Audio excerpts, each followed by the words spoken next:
I am imperfect. I am flawed.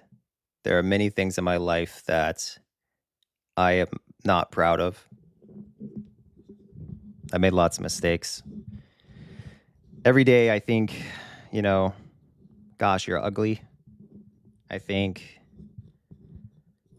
man, you're old. I think that I suck at a lot of things. I'm just genuinely incapable of a lot of things. I have a low self esteem more often than not.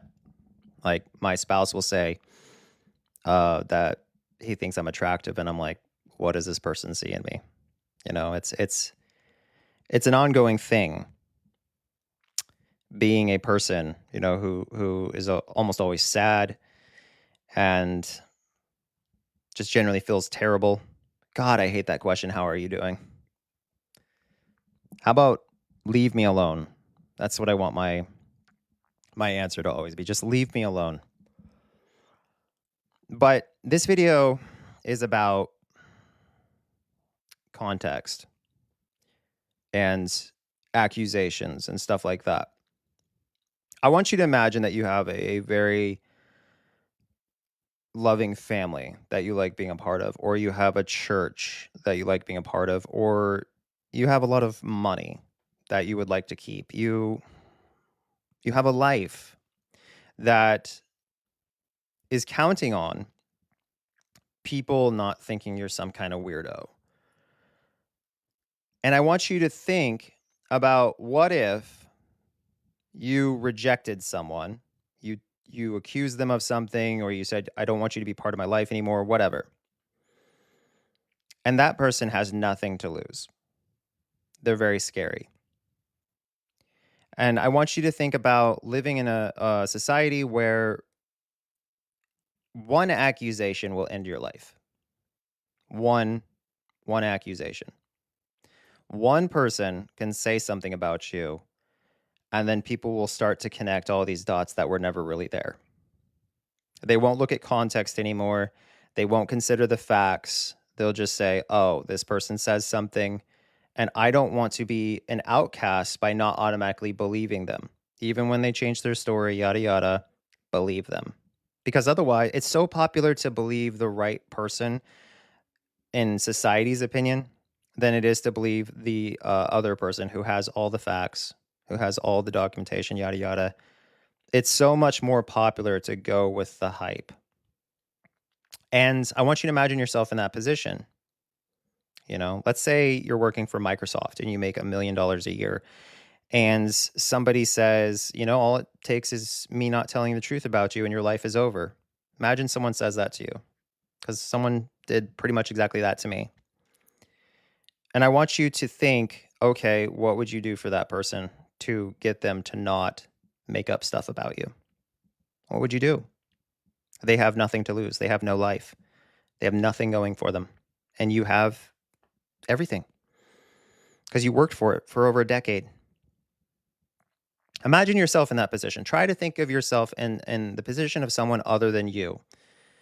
You'll understand the world a lot more when you start thinking of, oh, what is it like to be in their shoes?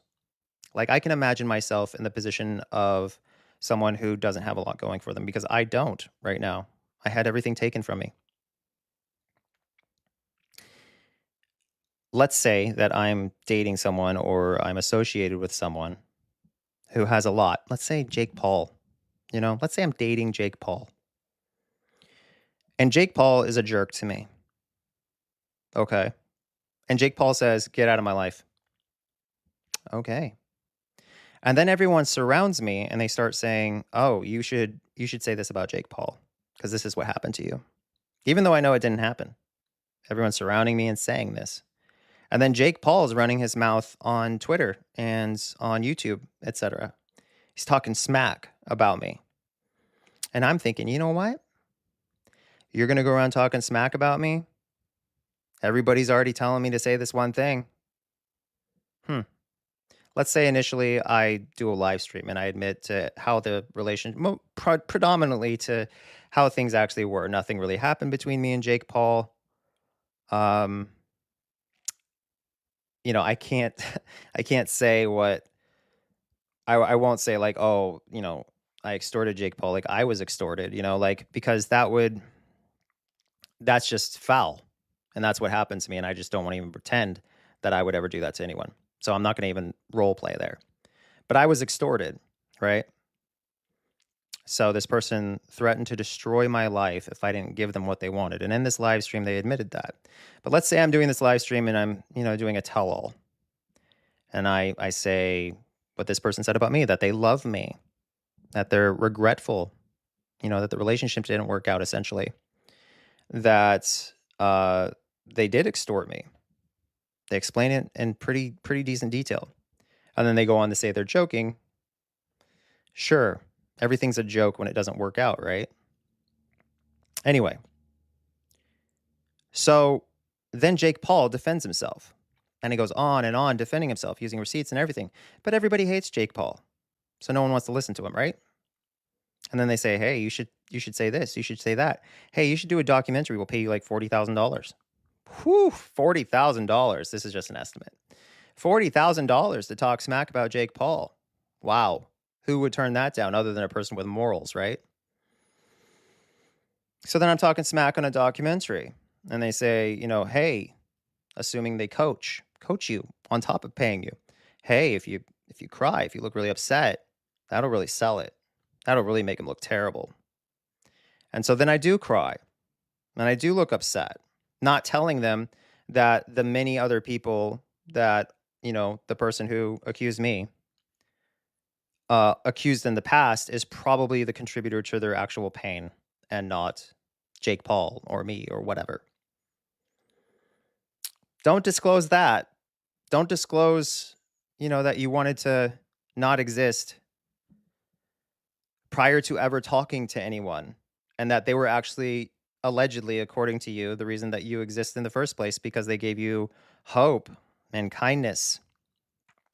Not talking about me, talking about my spouse in that context.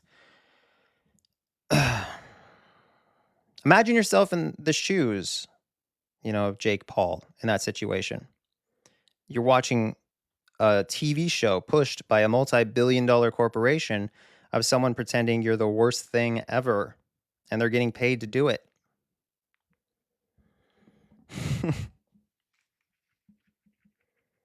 And society eats it up because they're like, "Oh, it's a documentary. It must be true, right?" Allegedly, the company just lost a defamation lawsuit to someone else that they decided to not get both sides of the story. And imagine Jake Paul receives a contract that says, "Hey, you want to participate in the documentary? The only catch is to participate in this documentary is you have to waive all your rights completely, and you can never sue us if we edit it out of context. We don't even have to use you in the documentary." Essentially, this is just a form that says we have no liabilities, etc. You're signing all your rights away in exchange for literally nothing. Go ahead and sign it, Jake Paul, so you can defend yourself in this documentary against Onichan. Well, maybe. We can edit it however we want, and we can choose not to use anything you say if we want. But waive away your rights to defamation, all that stuff. Jake Paul would never sign that.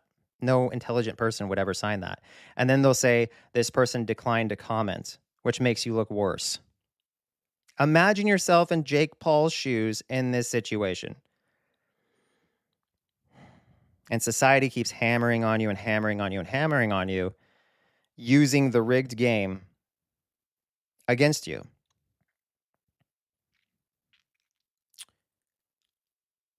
To an extent, I forgive you guys for eating up what the machine has fed you. It's hard to forgive you guys for not looking at onision.wiki. It's hard to forgive you guys for not looking at youtube.com/Onision in the playlist about this entire thing. It's really hard to forgive you guys for that because it's been available. It's right there. It's easy to access. It's this willful ignorance that keeps frauds and scammers, etc., employed. But imagine anyone who's ever falsely accused you of anything, and imagine watching them get paid and celebrated for not only extorting you, but for ruining your life and taking everything you worked for over a decade to achieve. And imagine what a difficult position that would be. Have a lovely day, guys. Hope you're well. Bye.